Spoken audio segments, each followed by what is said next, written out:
کائنات کا کوئی بھی رشتہ ہو اس کی تعظیم اور ادب کی ایک حد ہے، ایک لیمٹ ہے، مگر میرے آقا کی تعظیم اور ادب میں اگر تم لیمٹس تلاش کرو گے، اگر حدود تلاش کرو گے کہ اتنی تعظیم کرنی چاہیے، اتنا ادب کرنا چاہیے، اتنا نہیں کرنا چاہیے، تو معذرت کے ساتھ یہ میرے آقا کی بے ادبی ہے، ادب نہیں ہے۔ The respect of Holy Prophet is that is unlimited۔ حضور کے ادب کی یہ حد ہے کہ آپ کے ادب اور آپ کی تعظیم بے حد ہے۔ آپ کی تعظیم اور ادب کی یہ لمٹ ہے کہ اس تعظیم اور ادب کو انلیمیٹڈ کیا جائے۔ یہ میرے سامنے آ کر آپ یہ پلیز مہربانی کریں۔ تو حضور کی تعظیم اور ادب کی یہ حد ہے کہ بے حد تعظیم کی جائے۔ اب چلیے قرآن سے پوچھتے ہیں کہ حضور کی تعظیم حد کے اندر کرنی چاہیے یا بے حد کرنی چاہیے؟ حضور کے ادب اور تعظیم میں حدود و قیود کا خیال رکھنا چاہیے یا تمام حدود اور لیمٹس جو دنیا کے حساب سے ہم نے پیمانے بنا رکھے ہیں ان کو توڑ کر حضور کا ادب کرنا؟ فرمایا یا ایھا الذین آمنوا لا تقولوا رائنا وقولوا انظرنا۔ تفاسیر اٹھا کر دیکھ لیں رائنا سے رب کریم نے کیوں منع فرمایا؟ ارے پکارتے تو وہ بری نیت سے کفار تھے، مسلمان کو نہیں پکارتے، وہ بری نیت سے کفار پکارتے تھے۔ اور مفسرین کرام نے لکھا ہے کہ وہ رائنا کے لفظ کو رائینا کر کے پڑھتے تھے، اور جس کا مطلب نکلتا تھا، مفہوم نکلتا تھا چرواہا۔ رائی چرواہے کو کہتے ہیں۔ اللہ رب العزت نے منع فرما دیا۔ اب چاہیے تو یہ تھا کہ کفار کو منع کیا جاتا، جن سے یہ فعل سرزد ہوا تھا، انہیں منع کیا جاتا کہ خبردار میرے محبوب کی بارگاہ میں یہ الفاظ استعمال نہ کیا، کیونکہ ان کی نیت میں خرابی تھی۔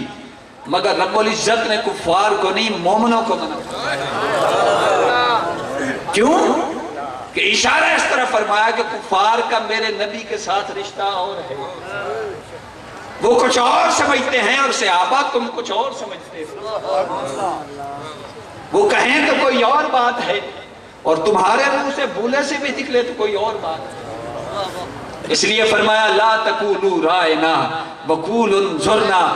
میرے محبوب کو لفظ رائنا کے ساتھ یہ ہماری رعایت فرمایا، یہ عام دنیا کا لفظ ہے اور دنیا داروں کے لیے بولا جاتا ہے۔ فرمایا خبردار لا تقولوا رائنا وقولوا انظرنا۔ یہ رائنا کا لفظ آپ دنیا داروں کے لیے استعمال کرتے ہیں، میرے محبوب کے لیے جو دنیا کی حدود و قیود ہیں ان سے نکل کر۔ سبحان اللہ۔ تو بتائیے، ایک چھوٹی سی بات عرض کرنا چاہتا ہوں کہ آپ کسی آفس میں کسی سے ملنا جائیں تو بتائیے ملنے جب جائیں تو چھوٹے کی تعظیم اور آداب بڑا سکھاتا ہے یا بڑے کی تعظیم اور آداب چھوٹا سکھاتا ہے؟ لازمی بات ہے، آپ کسی سے ملنے جائیں تو چھوٹا جو اس سے ہوگا وہ اس کے آداب سکھائے گا، تعظیم سکھائے گا کہ فلاں سے ملنے جا رہے ہیں، وہ اتنے بڑے آفیسر ہیں، اتنی بڑی شان ہے، اتنی عظمت ہے، آپ نے ان آداب کا خیال رکھتے ہوئے انہیں ملنا ہے۔ مگر قربان جاؤں وہ رب کے محبوب ہیں، وہ رب کے محبوب ہیں جن کے آداب رب کریم خود قرآن میں سکھاتا ہے۔ لا تقولوا رائنا وقولوا انظرنا۔ اے صحابہ، اے میرے محبوب کے غلاموں، ذرا احتیاط سے میرے محبوب کی بارگاہ میں حاضر ہوا کرو، کیونکہ وہ رب کا محبوب ہے۔ یا ایھا الذین آمنوا لا ترفعوا اصواتکم فوق صوت النبی ولا تجہروا لہ بالقول کجہر بعضکم لبعض ان تحبط اعمالکم وانتم لا تشعرون۔ ان الذین یغضون اصواتهم عند رسول اللہ اولئک الذین امتحن اللہ قلوبهم للتقوی۔ ایک طرف فرمایا کہ میرے محبوب کی بارگاہ میں بیٹھنے والوں ذرا یہ خیال رکھنا کہ تمہاری آواز میرے محبوب کی آواز سے بلند نہ ہو۔ بھلا یہ بتائیے کہ دنیا میں کسی کی آواز سے کسی کی آواز کا بلند ہو جانا کوئی اتنا بڑا گناہ؟ ذرا دنیا کے پیمانے میں سوچیں کہ کسی کی آواز سے کسی کی آواز کا بلند ہو جانا یہ کوئی اتنا بڑا جرم ہے؟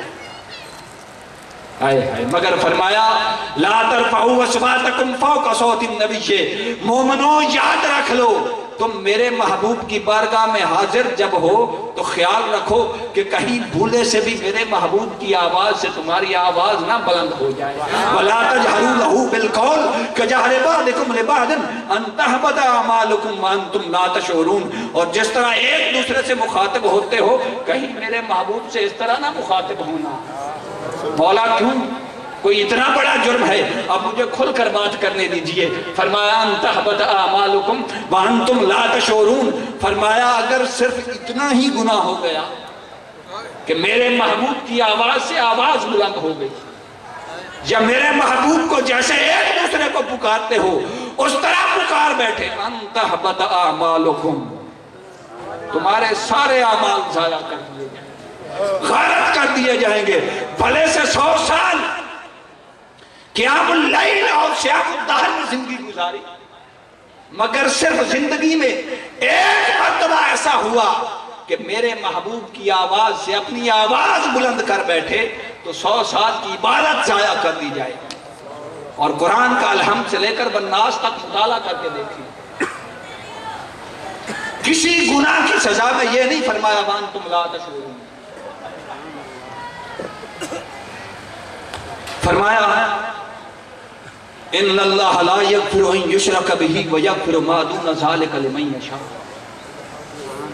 کہ سارے گناہوں کی بخشش مل جائے گی، معافی مل جائے گی، مگر جو شرک کرتا ہے، شرک ایسا گناہ ہے جو ناقابل معافی، مگر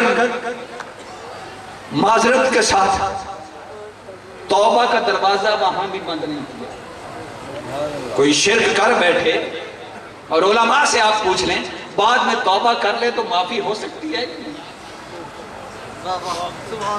کوئی رب کی بارگاہ میں شرک کر بیٹھے اور بعد میں توبہ کر لے تو معافی ہو سکتی ہے، مگر فرمایا لا ترفعوا اصواتکم فوق صوت النبی ولا تجہروا لہ بالقول کجہر بعضکم لبعض ان تحبط اعمالکم وانتم لا تشعرون۔ ایک طرف شرک اتنا بڑا گناہ ہے اور ایک طرف صرف میرے محبوب کی آواز سے اپنی آواز کو بلند کر لیا، اتنا بڑا گناہ ہے کہ اعمال بھی غارت کر دیے جائیں گے اور تمہیں شعور بھی نہیں۔